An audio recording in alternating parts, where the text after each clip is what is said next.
Students, welcome to science class. अपन पढ़ रहे थे चैप्टर 10 विद्युत धारा। आज का टॉपिक स्टार्ट करें उससे पहले मैं कुछ बातें आपको बता रहा हूँ, जिन्हें ध्यान से सुने। जब भी आप इस वीडियो को देखें तो कॉपी और पेन साथ में लेकर बैठें, तथा मैंने बोर्ड के रूप में नोट्स वाले पेज को ही यूज किया। जिस भी टॉपिक को मैं एक्सप्लेन कर रहा हूँ तो वहाँ बोर्ड के रूप में मैं उसी पेज को यूज कर रहा हूँ, और रेड मार्कर से जो मैं लिख रहा हूँ वो आप मान कर चलें बोर्ड पर लिखकर मैं एक्सप्लेन कर रहा हूँ। तो जब मैं एक्सप्लेन करूँ तो रेड मार्कर से जो लिखा है उसको ध्यान से देखें और समझने का प्रयास करें। आज का टॉपिक है प्रतिरोध। स्टार्ट करते हैं। प्रतिरोध, जब किसी चालक में विद्युत धारा प्रवाहित की जाती है तो उसके मार्ग में बाधा आती है और चालक के इस गुण को प्रतिरोध कहते हैं। इसे R से व्यक्त करते हैं। इसका मात्रक वोल्ट प्रति एम्पियर या ओम होता है, अर्थात वोल्ट प्रति एम्पियर को ही ओम कहते हैं। यहाँ हम इसे एक्सप्लेन करेंगे। इसके लिए मैं एक डायग्राम यहाँ बना रहा हूँ, इसे ध्यान से देखें। ये कोई चालक तार है, ये कोई चालक तार है, ये चालक तार है।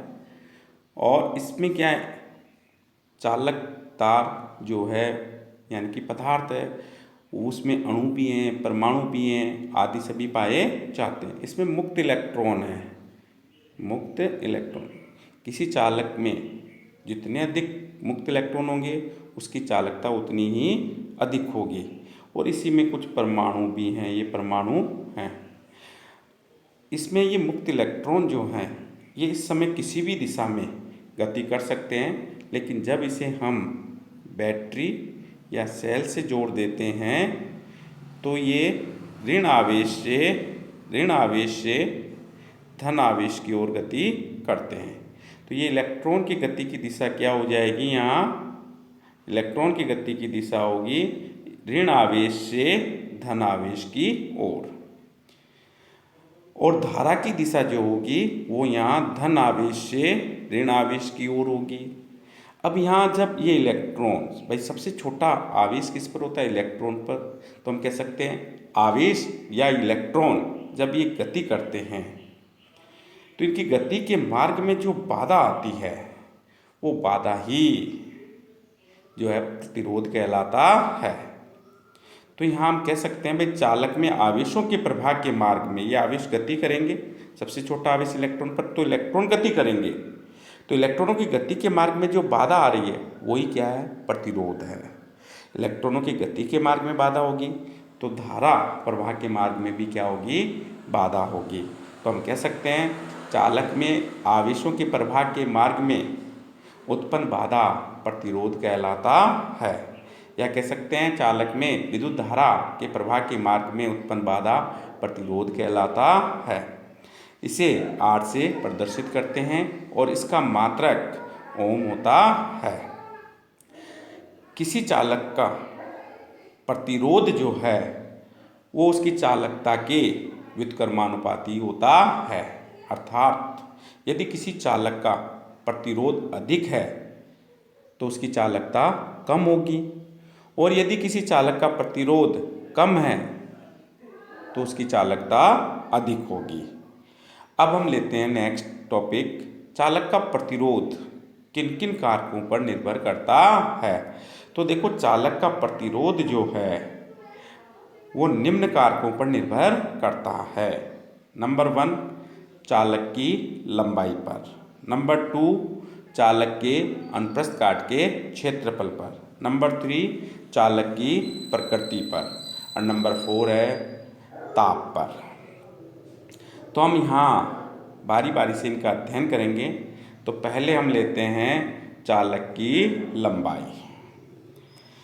तो देखो चालक की लंबाई पर प्रतिरोध का अध्ययन करने के लिए हम क्या करेंगे, यहाँ जिस बिंदु का या जिस गुण का हम अध्ययन कर रहे हैं वो तो होगा भिन्न भिन्न, और उसके अलावा जो गुण हैं वो होंगे उसमें समान, क्योंकि अन्य कारकों के कारण उसका प्रतिरोध प्रभावित नहीं होना चाहिए। जैसे हम चालक की लंबाई का अध्ययन कर रहे हैं यहाँ, तो चालक की लंबाई तो क्या होगी, भिन्न भिन्न, यानी कि हम कई चालक तार लेंगे जिनकी लंबाई भिन्न भिन्न होगी, लेकिन उनका अनुप्रस्थ काट का क्षेत्रफल और पदार्थ जो है वो समान होंगे।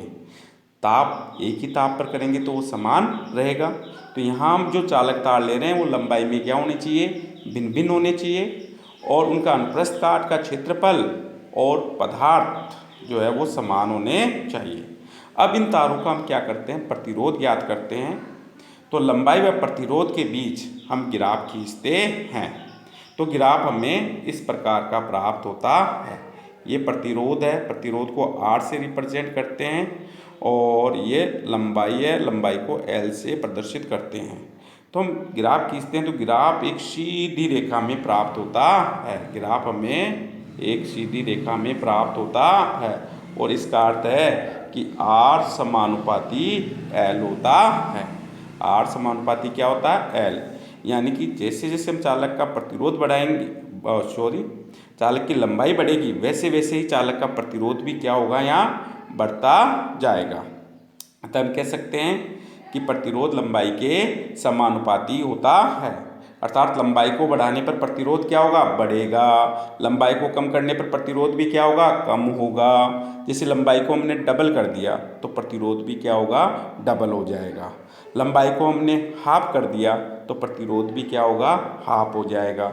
जैसे किसी चालक की लंबाई 5 मीटर है और उसका प्रतिरोध 10 ओम है।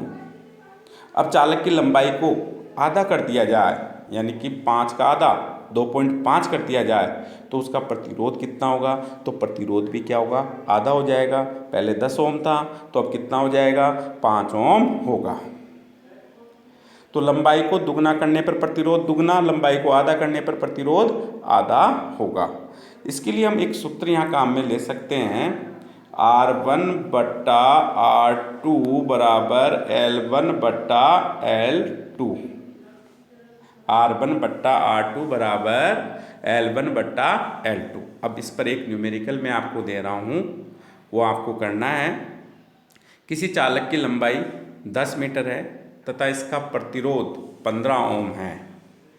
यदि इस चालक की लंबाई को 2 मीटर कम कर दिया जाए तो चालक का प्रतिरोध कितना होगा। फटाफट से आप इस न्यूमेरिकल को कीजिए, मैं आपको फिर ये करके बताऊंगा। तो देखो क्वेश्चन में कहा गया लंबाई, यानी कि पहले L1 कितना है, 10 मीटर, और R1 कितना है, यहाँ R1 है 15 ओम। अब क्या कहा जा रहा है, L1 10 मीटर है, R1 15 ओम है। अब कहा जा रहा है कि लंबाई को 2 मीटर कम कर दिया जाए, यानी कि L2 कितना होगा, 10 माइनस 2 बराबर कितना हो गया, 8 मीटर। अब R2 हमसे पूछा जा रहा है, तो अब हम यहाँ सूत्र काम में लेंगे और इसको सॉल्व कर लेंगे। तो यहाँ लिखेंगे हम R1 बट्टा R2 बराबर L1 बट्टा L2 बराबर क्या हो जाएगा, R1 कितना है 15, R2 कितना है ज्ञात करना है, और L1 कितना था 10, और L2 कितना हो गया 8। अब हम इसे क्रॉस मल्टीप्लाई करेंगे, इसको इससे और इसको इससे, तो यहाँ हो जाएगा ये 10 R2 बराबर 15 को 8 से गुणा करो, 15 × 120, तो R2 बराबर क्या हो जाएगा 120 बट्टा 10, 0 से 0 कैंसिल हो जाएगी, कितना बच गया 12 ओम, यानी कि इसका आंसर कितना होगा 12 ओम। तो इस प्रकार के न्यूमेरिकल इसमें से पूछे जाते हैं। तो एक बार फिर से मैं जो है इसको यहाँ रीड करके नोट्स की बताता हूँ। जैसे जैसे चालक की लंबाई बढ़ती है वैसे वैसे प्रतिरोध भी क्या होता है, बढ़ता जाता है। अतः चालक का प्रतिरोध उसकी लंबाई के समानुपाती होता है, अर्थात R समानुपाती L, और इसे हम कह देते हैं इक्वेशन फर्स्ट। ठीक है। अब नेक्स्ट टॉपिक है आपके चालक के अनुप्रस्थ काट पर, चालक के अनुप्रस्थ काट के क्षेत्रफल पर प्रतिरोध की निर्भरता। तो देखो जैसे जैसे चालक का अनुप्रस्थ काट का क्षेत्रफल बढ़ता है वैसे वैसे प्रतिरोध घटता है। अतः चालक का प्रतिरोध उसके अनुप्रस्थ काट के क्षेत्रफल के व्युत्क्रमानुपाती होता है। तो देखो यहाँ इसकी हम व्याख्या इस प्रकार से कर सकते हैं। मैंने कहा था जिस कारक का या गुण का अध्ययन करेंगे वो तो भिन्न भिन्न होना चाहिए और बाकी जो दो गुण हैं वो समान होने चाहिए। ताप सभी का समान होता है। तो यहाँ हम क्या करेंगे, कई चालक तार लेंगे जिनके अनुप्रस्थ काट का क्षेत्रफल भिन्न भिन्न होगा, लेकिन उनकी लंबाई और पदार्थ क्या होंगे, समान होंगे।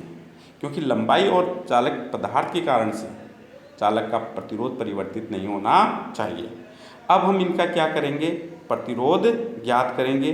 तो प्रतिरोध हम इनका ज्ञात करेंगे तो फिर जो प्रतिरोध हमें प्राप्त हो रहा है उस प्रतिरोध और चालक के अनुप्रस्थ काट के बीच हम क्या करते हैं, ग्राफ खींचते हैं। क्या करते हैं, उसके बीच हम ग्राफ खींचते हैं इस प्रकार से।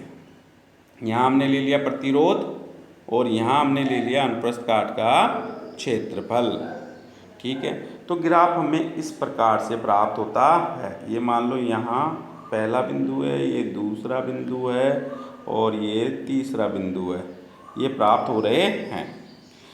यहाँ इसका अर्थ जैसे जैसे यहाँ अनुप्रस्थ काट का क्षेत्रफल बढ़ता जा रहा है चालक का प्रतिरोध क्या होता जा रहा है, कम होता जा रहा है। इस ग्राफ से स्पष्ट हो रहा है भाई, जैसे जैसे हम इसका अनुप्रस्थ काट का क्षेत्रफल बढ़ा रहे हैं इसका प्रतिरोध क्या होता जा रहा है, कम होता जा रहा है। इसी ग्राफ को हम ऐसे भी बना सकते हैं,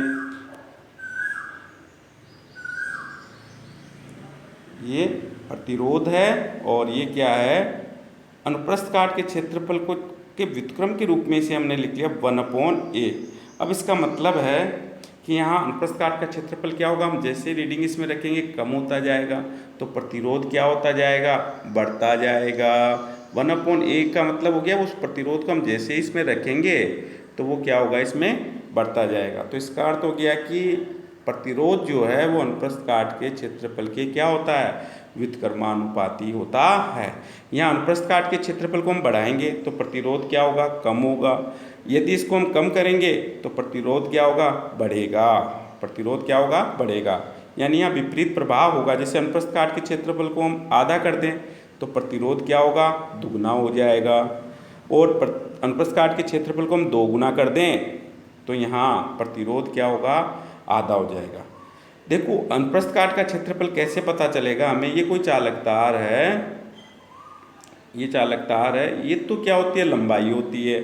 ये तो क्या है, लंबाई। और ये जो है ये क्या है, अनुप्रस्थ काट का क्षेत्रफल। यानी कि ये सर्कल जो है यहाँ पर जो बन रहा है वो किसको प्रदर्शित कर रहा है, अनुप्रस्थ काट के क्षेत्रफल को। यानी कि किसी चालक तार का में ये सर्कल जितना बड़ा होगा उसका अनुप्रस्थ काट का क्षेत्रफल उतना ही अधिक होगा। यानी कि मोटे तार का अनुप्रस्थ काट का क्षेत्रफल क्या होगा, अधिक, और पतले तार का अनुप्रस्थ काट का क्षेत्रफल क्या होगा, कम होगा। तो मैं यहाँ ये कह सकता हूँ भाई मोटे तार का प्रतिरोध क्या होगा, कम होगा, और पतले तार का प्रतिरोध क्या होगा, अधिक होगा। अब मैंने आपको पहले शुरू में प्रतिरोध बिंदु में बताया था कि प्रतिरोध चालकता की व्युत्क्रमानुपाती होता है। इन दोनों बिंदुओं को मिलाकर एक प्रश्न पूछा जाता है, आपको 2 तार दिए गए, एक मोटा है और दूसरा पतला, किसमें अधिक धारा प्रवाहित होगी। तो आपका आंसर क्या होगा, भाई मोटा तार है उसका प्रतिरोध क्या होगा, कम, पतले का क्या होगा, ज़्यादा। और जिसका प्रतिरोध ज़्यादा है उसमें धारा क्या होगी, कम, और जिसका प्रतिरोध कम है उसमें धारा क्या होगी, ज़्यादा। तो मोटे तार में धारा का प्रवाह क्या होगा, ज़्यादा होगा। अब नेक्स्ट है आपके चालक की प्रकृति। भाई चालक पदार्थ जो बना होता है उसकी प्रकृति पर प्रतिरोध किस प्रकार से निर्भर करता है। तो इसके लिए क्या करते हैं हम, भिन्न भिन्न पदार्थ के समान लंबाई व समान अनुप्रस्थ काट के क्षेत्रफल वाले चालक तार लेते हैं और उन चालक तारों का प्रतिरोध ज्ञात करते हैं। जैसे हमने तार लिए एल्यूमिनियम, गोल्ड, कॉपर, सिल्वर के, फिर हम इनका प्रतिरोध ज्ञात करते हैं तो हम देखते हैं एल्यूमिनियम का प्रतिरोध सबसे ज़्यादा आता है और सिल्वर का प्रतिरोध जो है वो सबसे कम आता है। आपको पता है प्रतिरोध चालकता के क्या होता है, व्युत्क्रमानुपाती होता है। यानी कि जिसका प्रतिरोध ज़्यादा होगा उसकी चालकता कम होगी, और जिसका प्रतिरोध कम होगा उसकी चालकता अधिक होगी। तो यहाँ प्रतिरोध किसका कम है? सबसे कम सिल्वर का, तो सिल्वर की चालकता क्या होगी? सबसे ज़्यादा।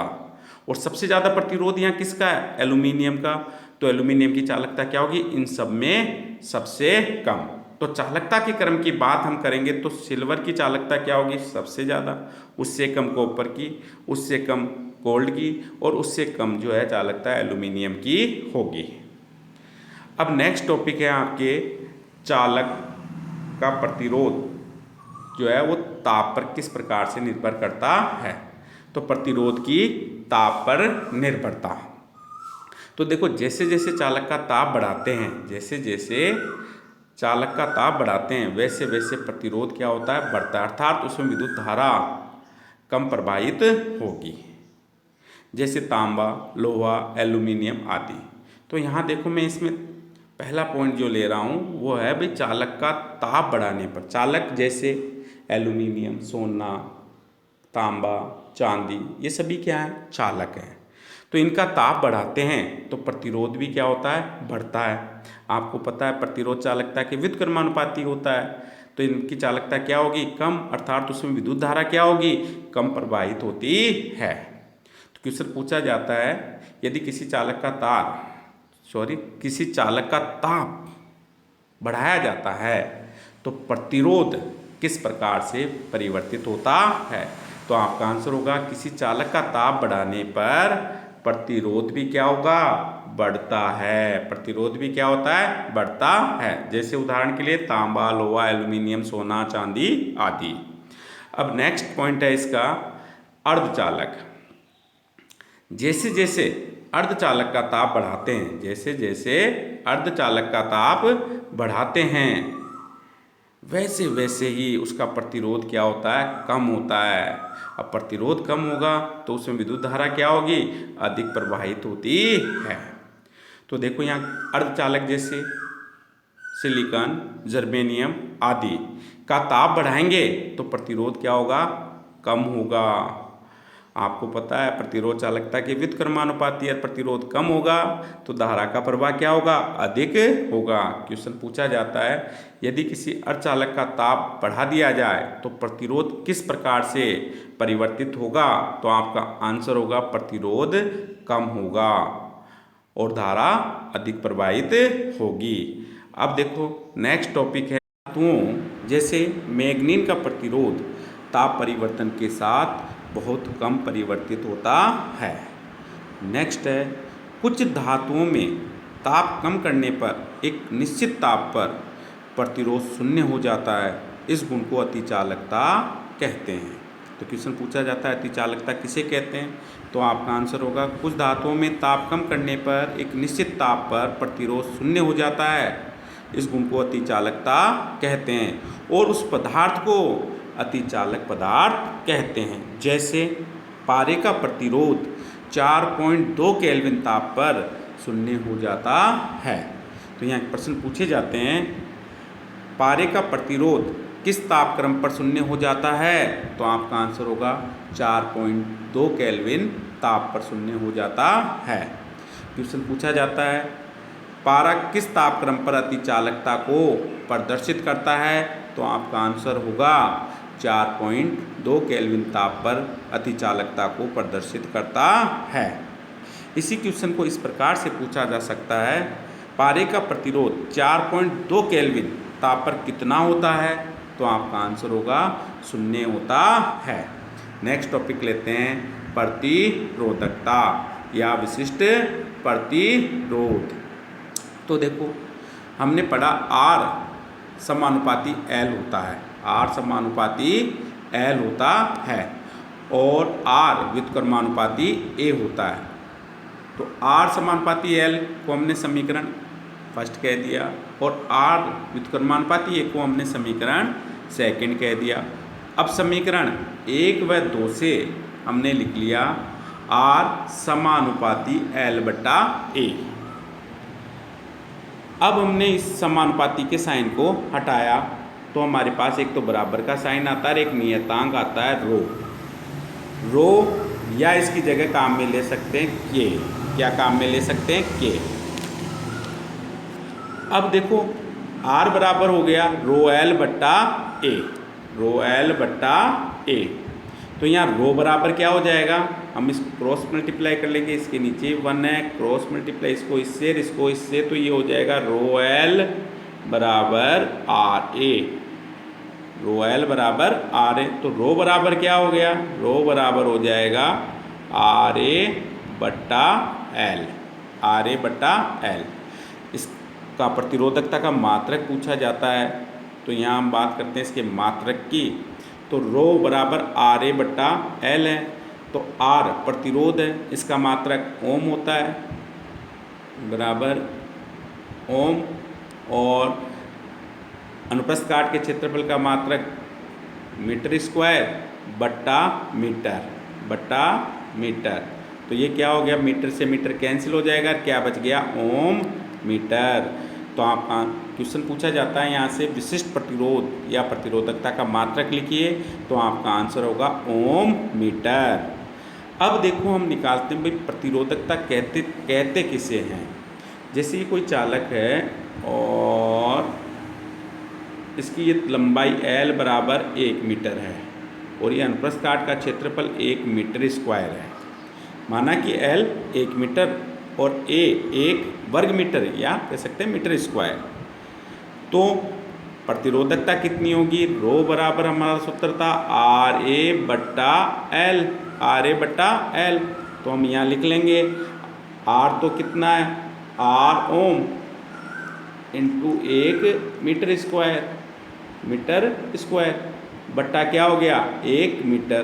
तो यहाँ मीटर से मीटर कैंसिल हो जाएगा, क्या बचा, आर ओम मीटर।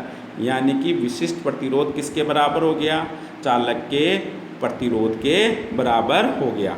शब्दों में हम इसे इस प्रकार कहेंगे, यदि 1 मीटर लंबा तार हो और उसका अनुप्रस्थ काट का क्षेत्रफल 1 वर्ग मीटर हो, तो ऐसे तार का प्रतिरोध ही विशिष्ट प्रतिरोध कहलाता है। इसे रो या कैपिटल के से प्रदर्शित करते हैं और इसका मात्रक ओम मीटर होता है।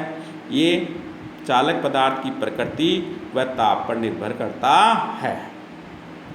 तो देखो क्वेश्चन आता है प्रतिरोधकता किसे कहते हैं, इसका मात्रक लिखिए। तो आप आंसर कैसे लिखेंगे, इकाई लंबाई व इकाई अनुप्रस्थ काट के क्षेत्रफल वाले चालक तार का प्रतिरोध ही विशिष्ट प्रतिरोध या प्रतिरोधकता कहलाती है। इसका मात्रक ओम मीटर होता है, इसका मात्रक क्या होता है, ओम मीटर होता है। अब देखो नेक्स्ट टॉपिक है प्रतिरोधों का संयोजन, प्रतिरोधों का संयोजन। तो देखो प्रतिरोधों को परस्पर संयोजित करने की 2 विधियां होती है। पहली विधि है श्रेणी क्रम संयोजन और दूसरी विधि है समांतर क्रम संयोजन। 2 विधियां हैं, मैंने कहा पहली विधि श्रेणी क्रम संयोजन और दूसरी विधि क्या है, समांतर क्रम संयोजन, समांतर क्रम संयोजन। तो हम पहले लेते हैं श्रेणी क्रम संयोजन। तो देखो श्रेणी क्रम संयोजन किसे कहते हैं, यदि पहले तार का दूसरा सिरा, पहले तार का दूसरा सिरा दूसरे तार के पहले सिरे से जुड़ा हो, तो ऐसा संयोजन श्रेणी क्रम संयोजन कहलाता है। मैं इसे यहाँ थोड़ा और स्पष्ट करना चाहूँगा। तो देखो श्रेणी क्रम संयोजन में क्या होगा, ये मैंने 3 चालक तार लिए, 1, ये 2 और ये 3 चालक तार मैंने यहाँ ले लिए। इसका प्रतिरोध R1 है, इसका R2 है, इसका R3।